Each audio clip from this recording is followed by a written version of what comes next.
Safari tunajua kina nani waliokuja nani nyuma yao. Kuna mtu kwa Azam pale.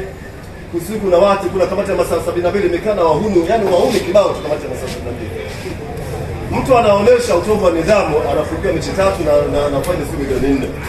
Wakati kipindi cha nyuma kina Athmani Chuji wamefungua mwaka mmoja. Sasa tukirudi kwa anga refari jamani, itafika kipindi kama alivyosema mwenyekiti wangu kwamba tutaacha mambo mengine pembeni, tutashikisha adabu. Huo uwezo upo na nia ipo, kila kitu kipo kwa sababu kuipambania klabu ya Simba.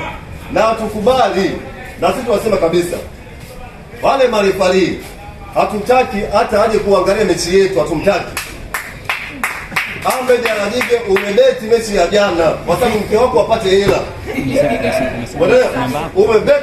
Umebeti mechi ya jana, unakuja kwenye hadhara ya watu, umetoka nyumbani umebeti kwa sababu unaweza kuzungumza matokeo ya Simba. Watu tutakwenda wapi? Na ndio maana tunasemaje sisi? Tunataka sisi tufungwe kwa haki sisi. Sisi tumeshafungwa mechi kibao kwa haki. Mechi inaanza wale tufunga kwa haki kabisa. Tunafungwa kwa haki. Lakini sio mechi ya jana jamani. Ile mechi ya jana tunaona kabisa faulo za wazi zinafanyika. Penalty ya Selemani Mwalimu kadondoshwa ndani ya 18. Nasor Saduni amekamata mpira, Ahmed Ally yuko miguu miwili anaangalia pale tukio lile pale. Hata lile. Kwa nini hiyo klabu ya Simba?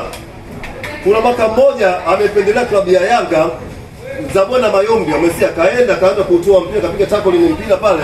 Mchezaji wa Yanga Clement Mzize kadondoka akaweka penalti, kadi nyekundu akapigwa Zabona Madani Mayombe. Kesho yake ile kadi ilifutwa. Kama mnakumbukumbu kadi ilifutwa. Lakini kwa nini yote kwa upande wa Simba? Tunachoomba sisi bwana, bodi ya ligi hatuna imani na bodi ya ligi, hatuna imani na wale Zikaria. Wale Zikaria hatuna imani na wewe. Kwa sababu umewafumbia macho haya. Kwanza hujachukua hatua ya kumfungia Mchui. Hatujamuona jela Mpanga, Kasimu Mpanga. Hatujamuona jela Nasoro Mchui. Wakati kwa kauli yako mwenyewe ulizungumza kwamba mtu atakayeharibu mechi ataishia gerezani. Mimi nampongeza sana, alikuwa kipindi kile kamanda kanda maalum alikuwa analisema ni silo. Kipindi kile imetokea Martin Sanya karuhusu goli la mkono lile, ikatokea vurugu uwanja wa Taifa pale. Alisharudi kamanda alisemaje? Naenda kushuhudia mechi nyingine. Sasa ndamwangalia ile paliwa aina yote. Haribu hiyo mechi hiyo hapo na kamanda anatia kunikalandinga naondoka naye. Simon Silo kipindi kile. Na mechi ilipokuja tukacheza vizuri kabisa, mechi itoka suluhu. Kwa nini waamuzi wanalalamikia wenyewe? Sheria 17 anazijua, lakini kwa nini wanaenda? Kwa sababu wanaenda kwa maagizo. Mimi ni hayo mwaipa hoji, ninachotaka kitu kimoja wapi kwamba Ahmed Ally hautaki katika mechi zote za Simba. Kayoko utaki kwa mechi yote ya Simba. Tatu Malongo utaki katika mechi yote ya Simba. Elisasi mechi ya Simba hatukuhitaji. Nasoro Mwichu hatukuhitaji mechi na Simba. Na wewe nani unaitwa Mdoye hatukuhitaji. Nyewe wote hatuwahitaji.